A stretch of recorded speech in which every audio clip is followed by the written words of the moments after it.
Friends,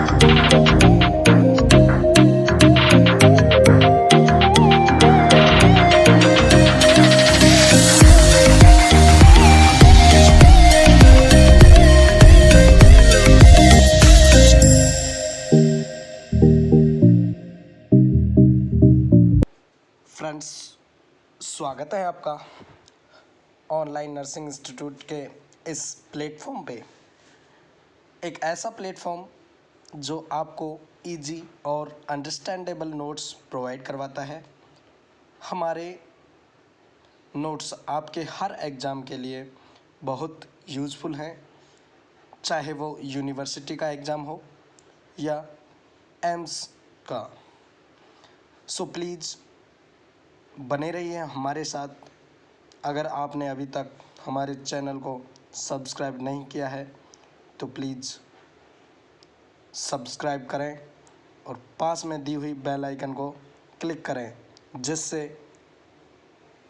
आगे आने वाली हमारी हर वीडियो का नोटिफिकेशन आपको मिल सके। तो नेक्स्ट हम स्टार्ट करते हैं एनाटॉमी एंड फिजियोलॉजी का टॉपिक सेल एंड टिश्यू, जिसमें आज की वीडियो में हम बात करेंगे सेल के बारे में।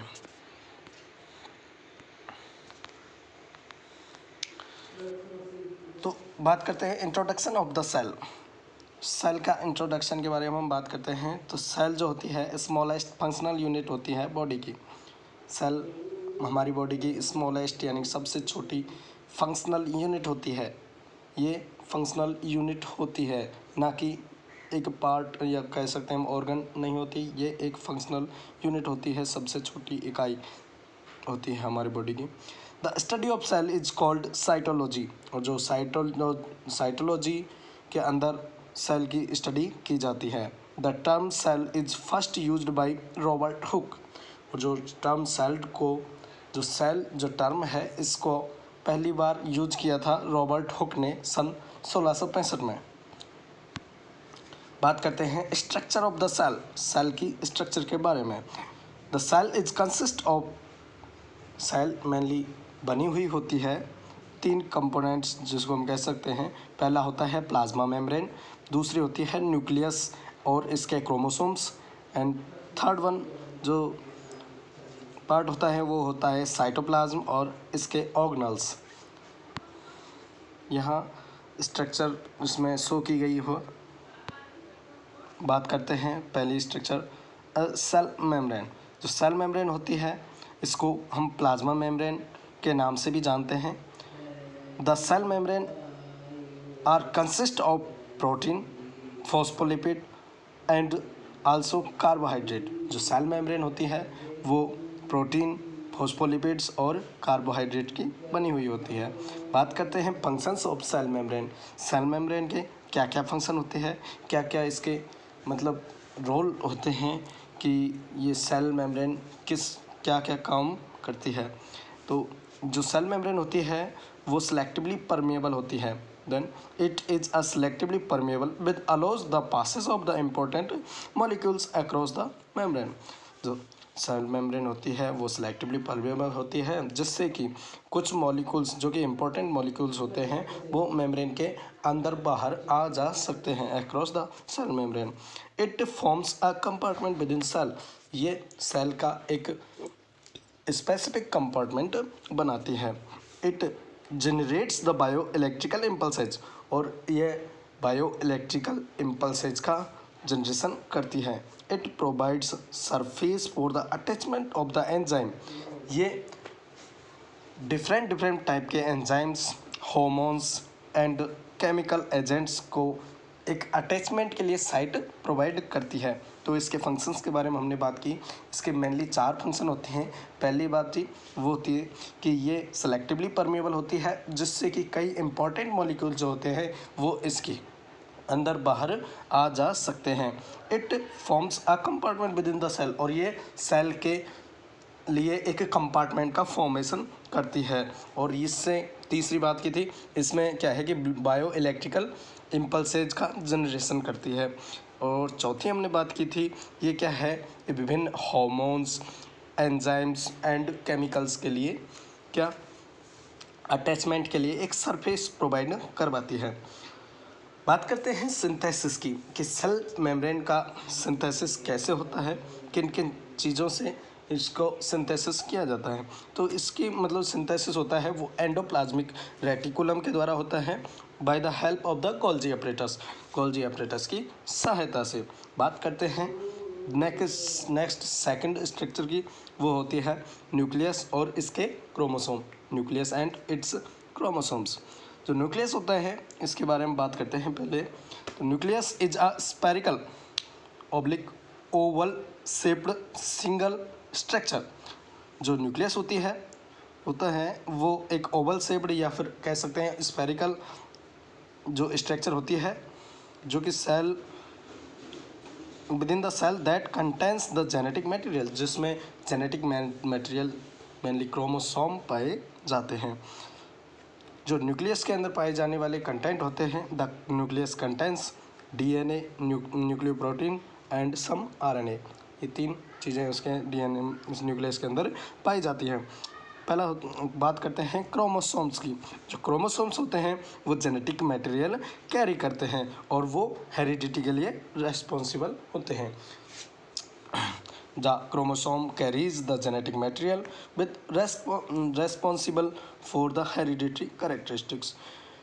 क्रोमोसोम्स की बात करते हैं तो ये made up of segment of DNA. जो क्रोमोसोम्स होते हैं वो डीएनए के सेगमेंट से बने हुए होते हैं। जो क्रोमोसोम्स की बात करते हैं इसके नंबर के बारे में, तो chromosomes are 46 in number and in which 44 chromosomes are autosome and 2 chromosomes are called sex chromosomes. मतलब हमारी बॉडी में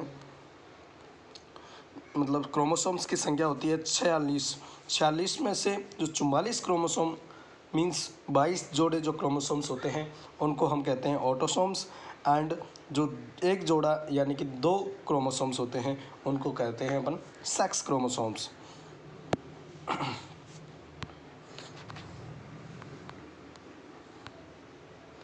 बात करते हैं third structure cytoplasm and it's organelles.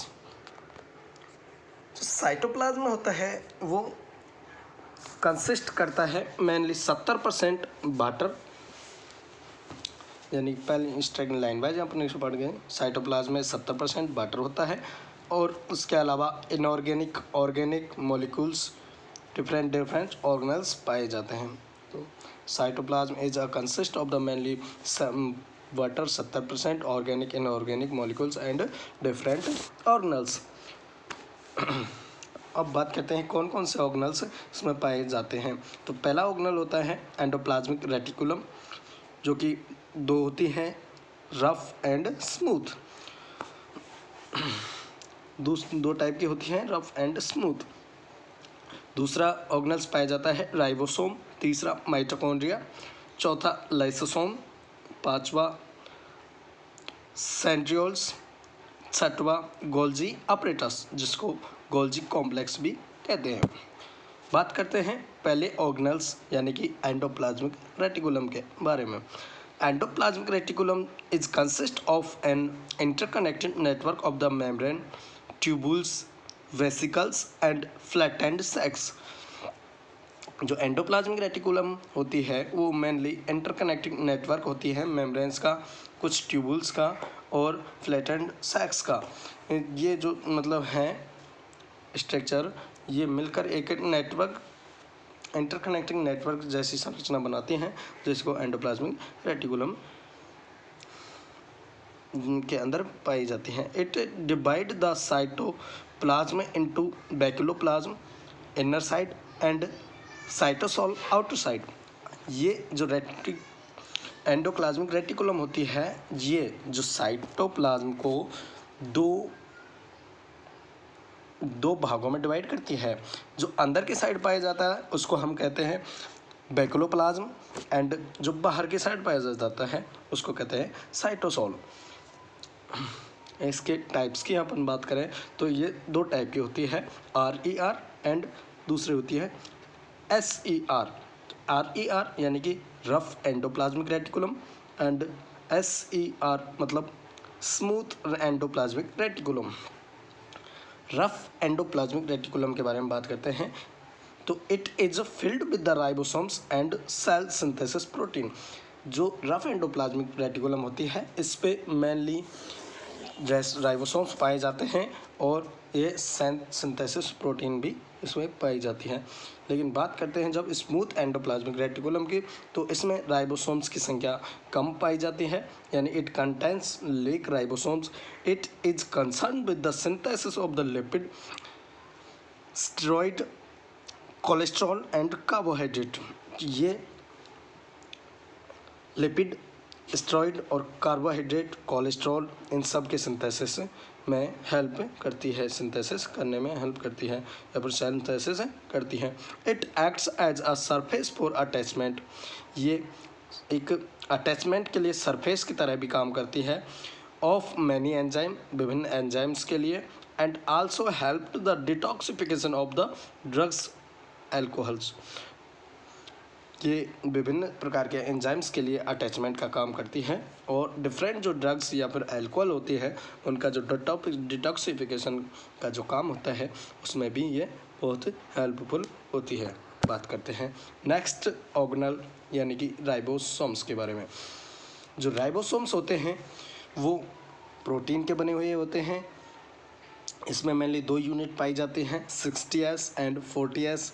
और इनका जो राइबोसोम्स का जो मेन फंक्शन होता है वो सिंथेसिस, प्रोटीन का सिंथेसिस करना होता है। राइबोसोम्स जो होते हैं मेनली न्यूक्लियर एनवलप के आउटर सरफेस पे पाए जाते हैं और rough surface of the endoplasmic reticulum पे पाए जाते हैं। बात करते हैं line to line. The ribosomes are made up of protein and RNA। तो राइबोसोम्स जो होते हैं वो प्रोटीन और RNA के बने हुए होते हैं। Each ribosome is consist of a large unit 60S and a small unit 40S। Functions की अगर बात करें तो इसका राइबोसोम्स का जो मेन फंक्शन होता है वो होता है सिंथेसिस ऑफ प्रोटीन। जब तीसरी बात करते हैं ribosomes are found into the outer surface of nuclear envelope and rough surface of endoplasmic reticulum. Ribosomes nuclear envelope की आउटर सरफेस पे और एंडोप्लाज्मिक रेटिकुलम की सरफेस पे पाए जाते हैं। बात करते हैं थर्ड ऑर्गेनल यानी कि माइटोकॉन्ड्रिया की। जो माइटोकॉन्ड्रिया आपने 12th क्लास में भी पढ़ा होगा, जिसको कोशिका का शक्ति ग्रह के नाम से भी जाना जाता है। तो बात करते हैं माइटोकॉन्ड्रिया के बारे में। तो mitochondria are membrane bound organelles. ये एक मेम्ब्रेन बाउंड ऑर्गेनल होता है। It is also known as power house of cell. इसको ऊर्जा के शक्ति ग्रह, कोशिका का शक्ति ग्रह या फिर पावर हाउस ऑफ सेल के नाम से भी जानते हैं। Each mitochondria is consist of 2 layer of membrane. जो प्रत्येक माइटोकॉन्ड्रिया होता है उसमें 2 मेम्ब्रेन की 2 लेयर पाई जाती हैं। एक आउटर मेम्ब्रेन होती है, एक होती है इनर मेम्ब्रेन। जो आउटर मेम्ब्रेन की बात करते हैं तो it is a smooth membrane. ये बहुत ही स्मूथ मेम्ब्रेन होती है। It contains many pores and allow free passage of molecules. और ये बहुत, इसके अंदर बहुत सारे पोर्स पाए जाते हैं जिससे कि कुछ मॉलिक्यूल्स का फ्री पासेज हो सकता है। इनर मेम्ब्रेन की हम बात करें, इसमें फोल्ड पाए जाते हैं। It occurs as a fold. ये फोल्ड के रूप में होती है, इन फोल्डिंग्स के रूप में ये पाई जाती है। These folds are filled by matrix, जिनमें मैट्रिक्स यानी कि द्रव्य भरा हुआ होता है। And help in the metabolic activities of the cell, जो कि सेल की विभिन्न मेटाबॉलिक एक्टिविटीज़ में हेल्पफुल होता है। The matrix contents enzyme. और जो मैट्रिक्स होता है उसमें एंजाइम्स पाए जाते हैं, ग्लाइकोजन्स पाए जाते हैं, RNA पाए जाते हैं और DNA पाए जाते हैं।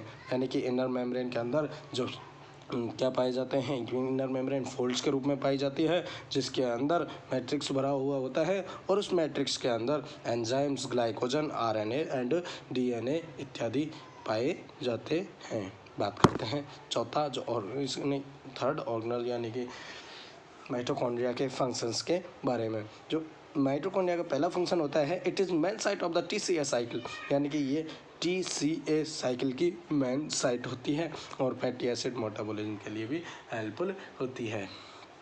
बात करते हैं दूसरे फंक्शंस की, release of energy from ATP, और ये ATP से एनर्जी का रिलीज भी करवाता है। लाइसोसोम जो कि चौथा ऑर्गेनल है उसके बारे में बात करते हैं। Lysosome are membrane bound organelles. जो लाइसोसोम्स होते हैं वो मेम्ब्रेन बाउंड ऑर्गेनल्स होते हैं। It is spherical in shape, ये स्पेरिकल यानी कि राउंडेड शेप में पाया जाता है। दे कंटेंट हाइड्रोलेज एंजाइम, इसमें हाइड्रोलेज एंजाइम पाया जाता है। Which breaking down a wide variety of substance है, जो बहुत सारी वैरायटी के सबस्टांसेज का ब्रेक डाउन करने में हेल्पफुल होता है। They are present in all cell of the body except mature RBC, ये हमारी बॉडी की प्रत्येक सेल में पाए जाते हैं एक्सेप्ट ऑफ RBC। इस चीज़ को आप ध्यान रखना, RBC को छोड़कर बॉडी की प्रत्येक सेल में पाए जाते हैं। यहाँ पे सीधा सीधा लिखा हुआ है except of mature RBC। Mature जो RBC होती है उसके अंदर लाइसोसोम नहीं पाए जाते, अन्यथा और सारी अपनी बॉडी में, इसके अलावा हमारी जो भी बॉडी की सेल्स होती हैं उन सब में लाइसोसोम्स प्रेजेंट होते हैं। बात करते हैं फंक्शंस के बारे में, तो लाइसोसोम का मेन फंक्शन होते हैं वो होता है टॉक्सिक सबस्टांसेस को हमारी बॉडी से क्या करवाना, रिमूव करवाना, और दूसरा फंक्शन होता है ऑक्सीडेशन का काम इसका होता है। बात करते हैं फिफ्थ जो ऑर्गेनल्स है वो है गोल्जी कॉम्प्लेक्स, या फिर इसको हम कह सकते हैं गोल्जी अपरेटस। तो बात करते हैं गोल्जी अपरेटस की। It consist of membrane sex, ये मेम्ब्रेन सेक्स यानी कि मेम्ब्रेन के मतलब सेक्स के रूप में पाया जाता है। It is present in all cells, ये सभी सेलों में प्रेजेंट होता है। ये ना RBC इसमें नहीं हटाई गई हैं बल्कि इसमें all over the body cells के अंदर प्रेजेंट होता है। It content membrane bound vesicles, और इसमें मेम्ब्रेन बाउंडेड वेसिकल्स पाए जाते हैं, इसमें होते हैं मेम्ब्रेन बाउंड वेसिकल्स। यार बात करते हैं फंक्शंस ऑफ गोल्जी कॉम्प्लेक्स। तो गोल्जी कॉम्प्लेक्स के जो फंक्शंस होते हैं, इसका पहला फंक्शन होता है ये लाइसोसोम्स के प्रोडक्शन में हेल्प करता है। It is site of collection of the protein and polysaccharides, ये प्रोटीन और पॉलीसेकेराइड के कलेक्शन की साइट होती है। ये प्रोटीन और पॉलीसेकेराइड के कलेक्शन की साइट होती है। It is concern with the modification and sorting of different substances, और विभिन्न जो सबस्टांसेज होते हैं उनमें मॉडिफिकेशन और उनकी जो काट छांट का काम भी गोल्जी ऑपरेटर्स का होता है। बात करते हैं सिक्स्थ ऑर्गेनल्स या फिर सेंट्रियोल्स के बारे में। सेंट्रियोल्स आर माइक्रोट्यूबुलर स्ट्रक्चर, जो सेंट्रियोल होते हैं वो छोटी छोटी ट्यूबुल्स जैसी स्ट्रक्चर होती हैं, यानी कि सेंट्रियोल्स होते हैं माइक्रोट्यूबुलर स्ट्रक्चर्स होते हैं। दे आर 2 इन नंबर, वो संख्या में 2 होती हैं। एंड फाउंड टुगेदरली, क्या बात कही है, सेंट्रियोल जो होते हैं वो संख्या में 2 होती हैं, लेकिन जब भी पाई जाएंगी, जहाँ भी पाई जाएंगी वहाँ दोनों एक साथ यानी कि टुगेदरली पाए जाएंगे। They are visible during cell division, और ये सेल डिवीजन के दौरान हमें देखने को मिलती हैं, विजिबल होती हैं। The function of centrioles, centrioles का फंक्शन की हम बात करें तो इसका मेन फंक्शन होता है सेंट्रियोल का स्पिंडल, सेल डिवीजन के दौरान स्पिंडल का जनरेशन करना होता है, स्पिंडल्स का जनरेशन। The main function of the centriole is generate the spindles during the cell division. Thank you very much. यहाँ पे अपना टॉपिक ख़त्म होता है। Thank you.